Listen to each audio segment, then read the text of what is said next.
मंडळी, तर आज आपण बनवणार आहोत तमाम जनतेच्या आवडीचे आप्पे आणि ते सुद्धा तमाम जनतेच्या आवडीचा दुधी वापरून। अहो घाबरू नका, दुधीची चव 0.001% सुद्धा येणार नाही ही माझी गॅरंटी।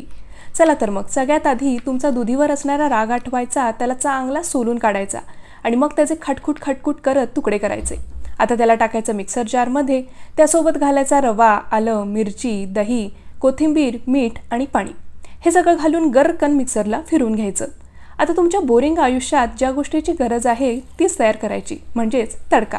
त्यासाठी तेलामध्ये चणा डाळ, उडीद डाळ, मोहरी आणि जिरे घालायचे आणि त्यांना रणवीर सिंग सारखा ततड ततड डान्स करायला लावायचं। मग टाकायचा हिंग, काजू आणि कढीपत्ता। कढीपत्त्याचे फटाके फोडून झाले की ही फोडणी आपल्या आप्याच्या मिश्रणात घालायची। यामध्ये आता गरजेप्रमाणे पाणी घालायचं आणि मिश्रण छान एकजीव करून घ्यायचं।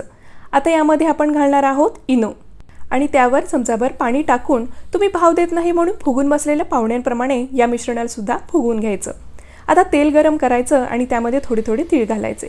तयार मिश्रण आप्पे पात्रामध्ये घालायचं आणि झाकण मारून 3-4 मिनिटे आप्पे एका साईडने चांगले खरपूस भाजून घ्यायचे आणि मग पलटी करून दुसऱ्या बाजूने सुद्धा त्यांचा चांगला मेकअप करून घ्यायचा। आणि अशा प्रकारे तुम्हाला न आवडणाऱ्या दुधीचे पौष्टिक असे आवडीचे खुसखुशीत आणि आतून एकदम मऊ लुसलुशीत आप्पे तयार। तुम्ही सुद्धा हे आप्पे एकदा नक्की घरी बनवून पहा आणि एन्जॉय करा।